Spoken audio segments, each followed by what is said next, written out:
अब हम आपसे एक सवाल पूछना चाहते हैं। आप वेट लिफ्टर मीराबाई चानू के ओलंपिक मेडल से खुश हुए या दुखी हुए? क्या आपका सीना गर्व से चौड़ा नहीं हुआ जब आपने इन तस्वीरों को देखा टेलीविजन पर? ओलंपिक खेलों के पहले ही दिन भारत ने सिल्वर मेडल जीतकर इतिहास रचा और यह देश के किसी भी व्यक्ति के लिए गौरवान्वित करने वाला क्षण था। सोचिए, इस उपलब्धि से हमारे देश के किसी भी नागरिक को क्या कभी कोई दुख हो सकता है?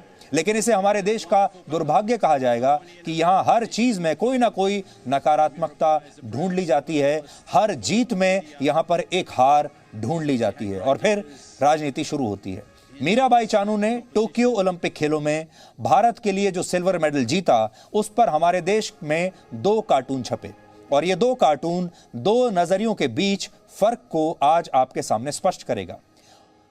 इनमें पहला आपत्तिजनक कार्टून देश के एक बड़े अखबार ने छापा, जिसमें यह दर्शाने की कोशिश की गई कि मीराबाई इसलिए गोल्ड मेडल नहीं जीत पाई क्योंकि महंगाई की वजह से शायद उनके पास साधन नहीं थे। ये देखिए, अगर आप ध्यान से देखेंगे इस कार्टून को, तो इसमें लिखा है कि प्रैक्टिस के लिए वजन बढ़ाना पड़ेगा, अगली बार गोल्ड मेडल लाना है। और खिलाड़ी को एक बहुत ही बुरी स्थिति में दिखाया गया है और यह बताया गया है कि जो खिलाड़ी के ऊपर बोझ है, जिन्हें वो उठाने की कोशिश कर रहा है, वो है महंगाई। उसमें है पेट्रोल, उसमें है डीजल, उसमें है घरेलू गैस, दूध, राशन। ये सारे जो दाम हैं, ये बताया गया है कि हमारे देश के जो खिलाड़ी हैं, या समझ लीजिए कि हमारे देश के जो लोग हैं, वो इस समय इस वजन के नीचे दबते चले जा रहे हैं। और इसमें पीछे लिखा है, अखबार एक पड़ा हुआ है जिसमें लिखा है कि वेट लिफ्टिंग में भारत को सिल्वर मेडल मिला है। अब दूसरा कार्टून देखिए। दूसरे कार्टून में आप मीराबाई को देख पाएंगे। पहला कार्टून तो यह है जो अभी आपकी स्क्रीन पर है, देखिए। अब दूसरा कार्टून देखिए, यह सकारात्मकता आपको दिखाएगा। इसमें मीराबाई की तस्वीर है और मीराबाई के हाथ में वेट लिफ्टिंग का वजन है और यह बताने की कोशिश की है, इसे मीराबाई से जोड़कर देखने की कोशिश की है। यह क्रिएटिविटी कही जाएगी, यह सकारात्मकता कही जाएगी कि एक देश कैसे अपने खिलाड़ी की जीत को का जश्न मनाता है, उसे सेलिब्रेट करता है। अब बड़ी बात यह है कि हमारे देश के विपक्षी नेताओं ने इस कार्टून को रीट्वीट भी किया और इस उपलब्धि का मजाक भी उड़ाया। हमारे देश के विपक्षी दलों के कुछ नेता ऐसे हैं जिन्होंने इस कार्टून को वापस सोशल मीडिया पर ट्वीट किया और कहा कि महंगाई, लिखा है, महंगाई मार गई। ये रणदीप सिंह सुरजेवाला हैं जो कांग्रेस पार्टी के प्रवक्ता हैं और वो कहते हैं इस पर भी कि महंगाई मार गई।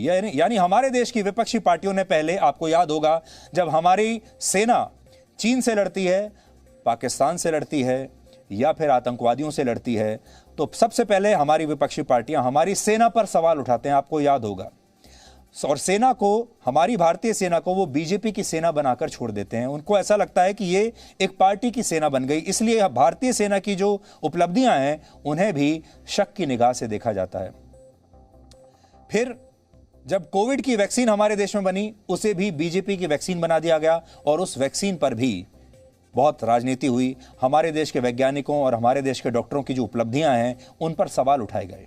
और अब ये जो तीसरा चरण है, इसमें ओलंपिक खेलों में खेलने वाले हमारे खिलाड़ियों को भी अब राजनीति से जोड़ दिया गया है। यानी अगर इस समय हमारे देश के खिलाड़ी टोक्यो ओलंपिक में कोई मेडल जीतते हैं, तो विपक्षी पार्टियां उसका जश्न नहीं मनाती, बल्कि उन्हें ऐसा लगता है कि अगर ये मेडल जीते गए हैं, इनका श्रेय तो मोदी सरकार को चला जाएगा, इसलिए इसमें भी कोई ना कोई कमी ढूंढनी चाहिए। देश के आम लोग भले ही इस उपलब्धि पर जश्न मना रहे हैं, लेकिन कुछ विपक्षी पार्टियां ये भूल गईं कि ओलंपिक खेलों में जीता हुआ पदक कांग्रेस का नहीं होता, बीजेपी का नहीं होता, ये पदक भारत का होता है, भारत के लोगों का होता है। जैसा हमने आपको बताया, पहला कार्टून हमने आपको दिखाया। अब दूसरा कार्टून देखिए। इस कार्टून में मीराबाई चानू को भगवान कृष्ण की सबसे बड़ी भक्त और कवियत्री मीराबाई के रूप में दिखाया गया और यह कार्टून बताता है कि एक वो मीराबाई थी जो भजन गाती थी और एक ये मीराबाई हैं जो देश के लिए मेडल लेकर आई हैं। ये दोनों कार्टून ये बताने के लिए काफी हैं कि हमारे देश में कैसे एक चीज को अलग अलग नजरिए से देखा जाता है। और सोचिए ये कितना बड़ा दुर्भाग्य है। यहां जो हम आपको बताने की कोशिश कर रहे हैं, वो ये है कि खबर एक ही है, घटनाक्रम एक है। मीराबाई चानू ने हमारे देश के लिए सिल्वर मेडल जीता है। अब वो तस्वीरें आप एक बार फिर से देखिए। इन तस्वीरों को आप देखिए कि एक भारतीय के रूप में आपको ये तस्वीरें कैसी दिखती हैं जब आपने टोक्यो में मीराबाई को ये मेडल जीतते हुए देखा था। अब यहां पर आपके लिए समझने वाली बात यह है कि घटनाक्रम सबके लिए एक है। आप इस तस्वीर को चाहे आगे से देखिए, किसी और एंगल से देखिए, आपको ये मीराबाई चानू ही दिखेंगी और आपको भारत के लिए इतनी बड़ी उपलब्धि दिखेगी। अब आप सोचिए, इसी तस्वीर को हमारे देश में दो कार्टून बनाने वाले कार्टूनिस्ट कैसे देखते हैं, दो पत्रकार कैसे देखते हैं, दो मीडिया हाउस कैसे देखते हैं। एक मीडिया हाउस और एक कार्टूनिस्ट इसे क्रिएटिव फ्रीडम के आधार पर इस तरह से देखता है कि सिल्वर मेडल इसलिए जीता, गोल्ड मेडल इसलिए नहीं जीता क्योंकि ये महंगाई की मार हमारे खिलाड़ियों को मार गई। और दूसरे कार्टूनिस्ट की जो नजर है वो दूसरी है, जिसमें वो मीराबाई को बधाई दे रहे हैं और मीराबाई को महान बता रहे हैं।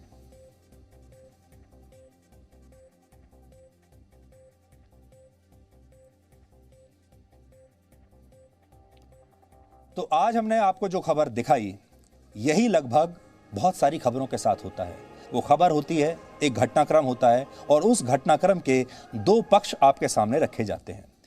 जैसे आपने कोविड के टाइम पे देख लिया, हमारे देश में वैक्सीन बनी, हमारे देश के वैज्ञानिकों ने बनाई, हमारे देश के डॉक्टरों ने इतना अच्छा काम किया, लेकिन उसके दो पक्ष आपके सामने रखे गए। एक पक्ष ये कि ये उपलब्धि है ही नहीं, और दूसरा पक्ष ये कि ये बहुत बड़ी उपलब्धि है, हमें गर्वान्वित होना चाहिए। इसी तरह भारतीय सेना ने, आपको याद होगा, भारतीय सेना ने पाकिस्तान पर हमला किया, सर्जिकल स्ट्राइक की, उसके बाद हमने उनके ऊपर और भी कई हमले किए। बहुत बड़ी बड़ी उपलब्धियां भारतीय सेना ने हासिल की हैं उस दौरान, लेकिन हर बार भारतीय सेना के शौर्य पर सवाल उठाए गए।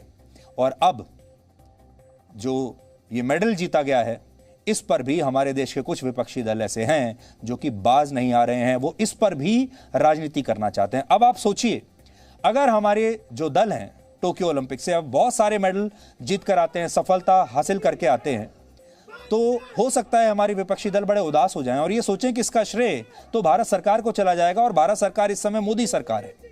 और सोचिए, अगर हमारे खिलाड़ी वहां फेल हो जाते हैं, मेडल नहीं जीत पाते हैं, तो क्या आपको ऐसा लगता है कि हमारे विपक्षी दल उनका मनोबल बढ़ाएंगे? हमारे विपक्षी दल इसका पूरा की पूरा दोष केंद्र सरकार पर डाल देंगे और कहेंगे कि देखिए, देश में हालात ही ऐसे हैं कि खिलाड़ी भी क्या करें। ओलंपिक खेलों में जब कोई मेडल नहीं जीतता तो यही लोग हमारे देश का मजाक बनाते हैं, कहते हैं तैयारियां ठीक नहीं हो रही, सवाल करते हैं, सरकार से सवाल करते हैं, कई बार हमारे ही खिलाड़ियों की आलोचना करते हैं। लेकिन जब वो देश के लिए मेडल जीतते हैं तब भी ये उसमें कोई ना कोई राजनीतिक एंगल ढूंढ ही लेते हैं। और आज हम आपसे यही कहना चाहते हैं कि नजर का ऑपरेशन तो संभव है, लेकिन नजरिए का कोई ऑपरेशन नहीं होता, नजरिए की कोई सर्जरी नहीं होती। और इसे आप एक और खबर से समझिए। ओलंपिक खेलों में भारत की तरफ से क्वालिफाई करने वाली पहली फेंसर भवानी देवी ने अपने दूसरे मुकाबले में अपनी हार के बाद पूरे देश से, यानी आप सबसे माफी मांगी है। वो पहले राउंड में जीती, बहुत अच्छा खेली, दूसरे राउंड में भी अच्छा खेली, लेकिन हार गई। इसके बाद उन्होंने एक ट्वीट किया जिसमें उन्होंने लिखा कि अपना सर्वश्रेष्ठ प्रदर्शन करने के बावजूद भी वो जीत नहीं सकी, इसलिए वो देश से माफी मांगती हैं। देखिए, उन्होंने लिखा है, big day, it was excitement and emotional. फिर उन्होंने बताया कि कैसे मैं बहुत अच्छा खेली और मैंने वर्ल्ड के जो टॉप 3 प्लेयर हैं, टॉप प्लेयर, उनके साथ मैंने बहुत अच्छा मैच खेला। I did my level best but couldn't win, I am sorry. सोचिए, एक खिलाड़ी को, अपने देश के लोगों को यह लिखना पड़ रहा है कि मुझे माफ कर दीजिए, आई एम सॉरी, मैं मेडल नहीं जीत पाई। कितना दबाव इन खिलाड़ियों पर होता है। और अब जब ये खिलाड़ी वापस लौटेंगे तो न जाने हमारी विपक्षी दल इनका क्या हाल करेंगे, न जाने इनसे क्या क्या सवाल पूछे जाएंगे। सोचिए, खिलाड़ी तो अपनी हार को सहर्ष स्वीकार करते हुए माफी भी मांग लेता है, लेकिन हमारे देश के नेता कभी ऐसा नहीं करते। और हमें यह लगता है कि कहीं ये विपक्षी नेता कल भविष्य में ये ना कहने लगे कि भवानी देवी भी इसलिए हार गई क्योंकि देश में महंगाई बहुत ज्यादा है और वो ठीक से प्रैक्टिस नहीं कर पाई। इसलिए आज हम कह रहे हैं कि नजर का ऑपरेशन तो संभव है, लेकिन नजरिए का नहीं। और आपको ये नजरिया समझना पड़ेगा। जब आप एक ही खबर को दो अलग अलग नजरिए से देखते हैं तो आपको ये देखना पड़ेगा कि कौन सा नजरिया सही है और कौन सा नजरिया गलत है। आज जब ओलंपिक खेलों की बात हो ही रही है तो आज आपको यह भी बताएंगे कि ओलंपिक खेलों का आयोजन कराने वाले देशों को आखिर इससे मिलता क्या है। आंकड़े यह कहते हैं कि ओलंपिक खेलों से प्रॉफिट नहीं बल्कि उस देश का प्राइड यानी गौरव बढ़ता है। इसमें प्रॉफिट नहीं है लेकिन प्राइड है। ओलंपिक खेलों के आयोजन से अगर किसी देश को कुछ हासिल होता है तो वो है सिर्फ सम्मान, इसके अलावा कुछ नहीं। इसलिए आज आप कह सकते हैं कि ओलंपिक खेलों का आयोजन कराना भी एक देश के लिए कोई मेडल जीतने जैसा होता है, क्योंकि जितने भी देशों ने आज तक ओलंपिक खेलों का आयोजन किया है सब देशों को हमेशा पैसे का भारी नुकसान उठाना पड़ा है। कोई भी ओलंपिक खेल कभी भी, एक चीन को अगर छोड़ दें तो कभी भी प्रॉफिट किसी देश को नहीं दे पाया, यानी हर ओलंपिक खेल घाटे में ही जाता है। कैसे, आप समझिए।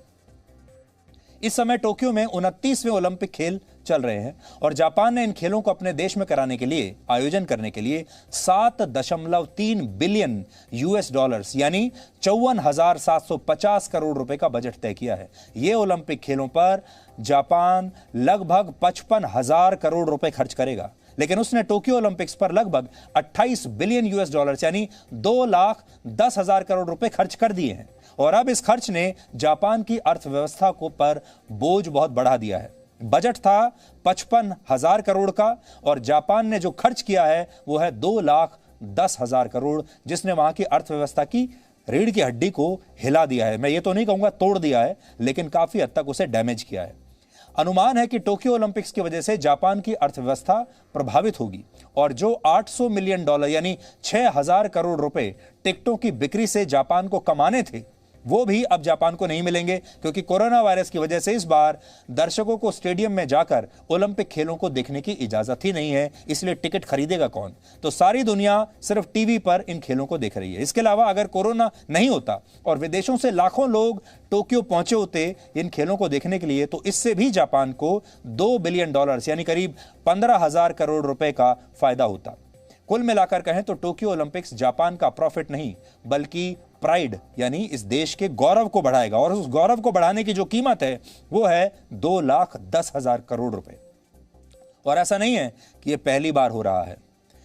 वर्ष 2016 में जब रियो ओलंपिक्स हुए थे तब ब्राजील की सरकार ने इन खेलों के लिए शुरुआती बजट 14 बिलियन डॉलर्स यानी 1,05,000 करोड़ रुपए का तय किया था, लेकिन बाद में इस बजट को बढ़ाना पड़ा और ब्राजील की सरकार को रियो ओलंपिक्स 20 बिलियन डॉलर्स यानी 1.5 लाख रुपए का पड़ा। बड़ी बात यह है कि ओलंपिक खेलों पर बेतहाशा खर्च की वजह से ब्राजील की सरकार को तब देश के स्वास्थ्य बजट और पुलिस पर होने वाले अपने खर्चे में कटौती करनी पड़ी थी। ठीक ऐसा ही 2014 के विंटर ओलंपिक्स में भी हुआ था। उस समय ओलंपिक खेलों का आयोजन रशिया में हुआ और इस ओलंपिक खेलों को अब तक का सबसे महंगा ओलंपिक्स माना जाता है। तब रशिया की सरकार ने इस पर 51 बिलियन डॉलर्स यानी 3,82,000 करोड़ रुपए खर्च किए थे। यह खर्च इतना ज्यादा था कि वहां के कई उद्योगपतियों ने आगे चलकर रशिया की इसमें मदद की, यानी प्राइवेट सेक्टर से भी मदद लेनी पड़ गई। 2006 के ट्यूरिन ओलंपिक्स से इटली को 3.2 मिलियन डॉलर्स यानी 24 करोड़ रुपए का नुकसान हुआ था और आज वहां ओलंपिक गेम्स विलेज का इस्तेमाल दूसरे देशों से आए शरणार्थियों के लिए किया जा रहा है। अगर बाकी ओलंपिक खेलों के आयोजन का खर्च भी अगर आप देखें तो आपको पता चलेगा कि ओलंपिक खेल किसी भी देश के लिए कभी भी फायदे का सौदा नहीं रहा। यानी ओलंपिक खेलों पर किसी भी देश ने अगर कुछ पैसा खर्च किया है वो पैसा उसे कभी दोबारा वापस उतना मिला नहीं। हर ओलंपिक खेल आयोजन करने वाले देश को सिर्फ घाटा देकर गया है। हालांकि चीन दुनिया में अकेला ऐसा देश है जो यह दावा करता है कि 2008 के ओलंपिक खेलों से उसे 146 मिलियन डॉलर्स यानी 1100 करोड़ रुपए का फायदा हुआ था। लेकिन चीन के दावों पर यकीन करना काफी मुश्किल काम है, क्योंकि चीन कभी भी यह मानेगा नहीं कि उसे ओलंपिक खेलों का आयोजन कराने से नुकसान हुआ, क्योंकि वहां यह परंपरा है कि कभी भी उनकी सरकार ने जो फैसला ले लिया वो कभी इस बात को स्वीकार नहीं करते कि यह फैसला गलत था या इस फैसले का हमें नुकसान हुआ। इसलिए चीन को आप अलग रख दें। चीन के अलावा इस दुनिया में कोई ऐसा देश नहीं है जिससे कभी भी ओलंपिक खेलों का फायदा हुआ। समर और विंटर मिलाकर अब तक कुल 28 ओलंपिक्स हो चुके हैं और टोक्यो में अभी 29वें ओलंपिक खेल चल रहे हैं। बड़ी बात यह है कि अब तक ये सभी खेल दुनिया के मात्र 23 देशों में ही हुए हैं और 172 देश ऐसे हैं जहां कभी भी ओलंपिक खेलों का आयोजन नहीं हुआ। इनमें भारत भी है। यहां एक पॉइंट यह है कि जब 2010 में भारत में पहली बार कॉमनवेल्थ गेम्स का आयोजन हुआ तब हमने इन खेलों पर बड़े पैमाने पर खर्चा तो किया, लेकिन खर्चे के बाद भ्रष्टाचार उससे भी ज्यादा हुआ। कहने का मतलब सिर्फ ये है कि ओलंपिक खेलों का आयोजन कराने के लिए बड़े बड़े देशों को बहुत बड़ी कीमत चुकानी पड़ती है और यह भी एक तरह की वेट लिफ्टिंग है, जिसमें इन खेलों का आयोजन कराने वाले देश आर्थिक नुकसान का भार उठाकर अपने देश को अंतर्राष्ट्रीय मंच पर एक बड़ी शक्ति के रूप में पेश करते हैं, प्रोजेक्ट करते हैं। ये एक बहुत बड़ी मार्केटिंग एक्सरसाइज होती है जिससे उस देश की छवि पूरी दुनिया के सामने और बेहतर होती है। उस देश के लोगों को गर्वान्वित महसूस होता है। ओलंपिक खेलों का पहली बार टीवी प्रसारण वर्ष 1948 में हुआ था। Presenting B News app available on Google Play and App Store. Download it now.